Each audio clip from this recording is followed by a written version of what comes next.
까만입니다. CJ입니다. 먼저 오늘 아침장 먼저 체크하고 가겠습니다. 다우산업 0.47% 하락, 나스닥 종합 0.13% 상승, S&P 500 0.27% 하락, 필라델피아 반도체 0.39% 상승. 어제 9시 반에 근원 PCE가 발표되었죠. 예상치보다 조금 좋게 나오고 예상치보다 부합하는 좋은 결과가 나오면서 9시 반을 기점으로 장 초반까지 모든 주식이 급격한 상승을 보였습니다. 이 급격한 상승을 보이는 순간에는 마치 나스닥이 사상 최고치를 뚫을 기세로 미친 듯이 올라갔어요.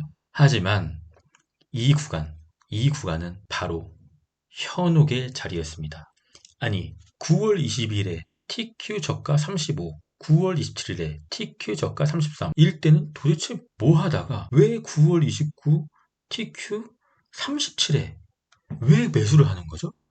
여기서 도대체 왜 매수를 해서 이 현혹의 구간에서 왜 매수를 해서 쳐 물리냐 이거죠. 저는 도대체 이 상황이 이해가 가지가 않습니다. 이때 제가 계속 사라고 영상을 올리지 않았습니까?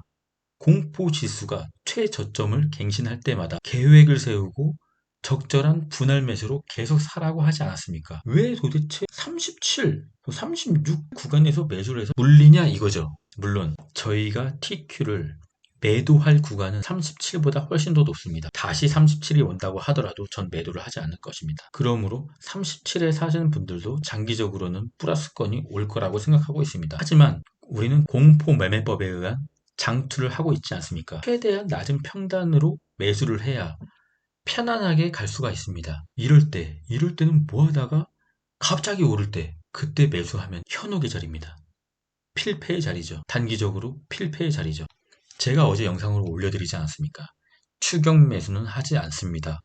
만약에 어제가 바닥이고 이대로 쭉 가더라도 지금까지 매수한 물량만 먹는 겁니다. 라고 하지 않았습니까? 그렇게 해야 됩니다. 어제 급격하게 오를 때 추격 매수하신 분들은 다시 좀 반성을 하시고 제 영상을 뒤에서부터 다시 돌려보시길 바랍니다. 그럼 공포지수 체크하겠습니다. 나스닥 종합이 보합권으로 끝났기 때문에 살짝 내린 29에서 살짝 내린 28입니다. 큰 특이사항은 없죠. 푸드앤콜 옵션 체크하겠습니다. 1.0으로 아주 보이지 않을 만큼 살짝 내린 수치로 마감이 되었습니다. 환율 체크하겠습니다. 환율은 1340원대 저항선이 지지선으로 바뀌었지 않습니까?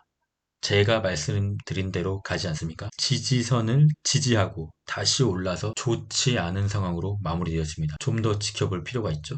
여기서 다시 오른다고 하면 다시 RSI 70 이상 75에서 80 사이가 고점이 되리라 생각합니다. 그때 저는 비중을 크게 실을 예정입니다. 그래, 그럼 이제 어떻게 하냐고요?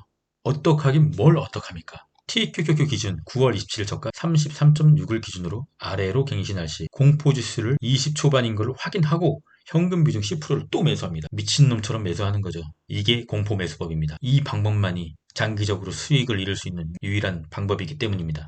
그럼 TQQQ 차트 자세하게 한번 보겠습니다. TQQQ는 보조지표상으로 단기적으로 볼 땐 조정이 마무리되려고 하는 분위기입니다.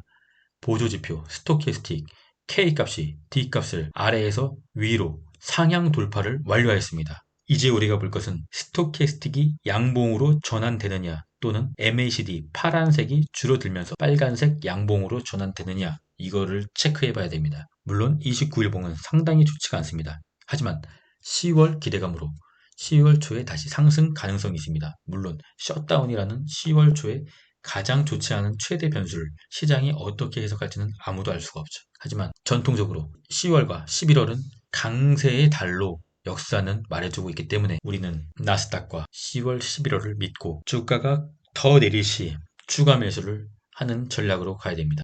토스에서 2010년 이후 셧다운이 발생됐을 경우에 주가 수익률 비교 표를 제공해 주더라고요. 셧다운 직전 일주일 셧다운에 대한 공포로 하락하는 현상을 보여주고요. 셧다운 기간에는 오히려 상승하는 현상을 보여줬습니다. 그리고 셧다운 이후 일주일에도 오히려 상승하는 결과를 보여줬습니다. 물론 과거에 이랬다고 해서 미래에도 똑같이 된다는 보장이란 없지만 그래도 과거의 수년간의 데이터는 무시할 수가 없습니다.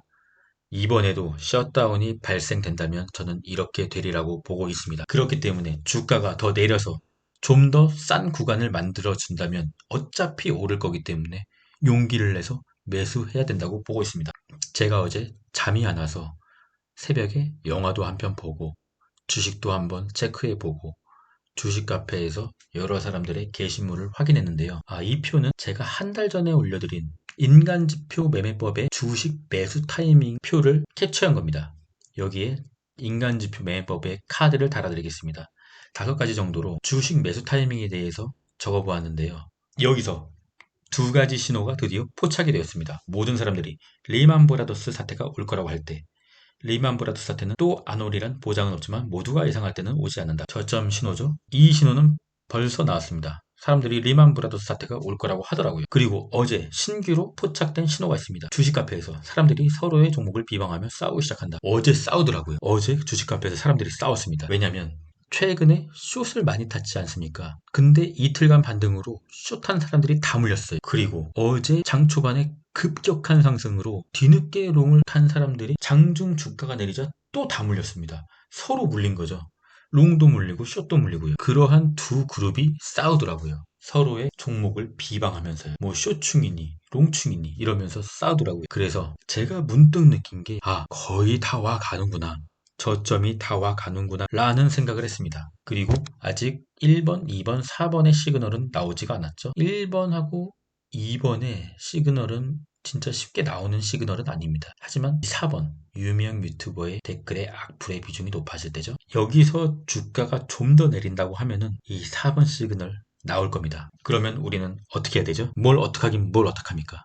그냥 미친놈처럼 더 사는 겁니다. 그리고 고통의 시간을 견디면 다시 탐욕의 시기에 우리가 싸게 산 주식을 매도하여 수익을 실현하는 겁니다. 주식은 이렇게 하는 거예요. 마지막은 주식 명언으로 마무리하겠습니다.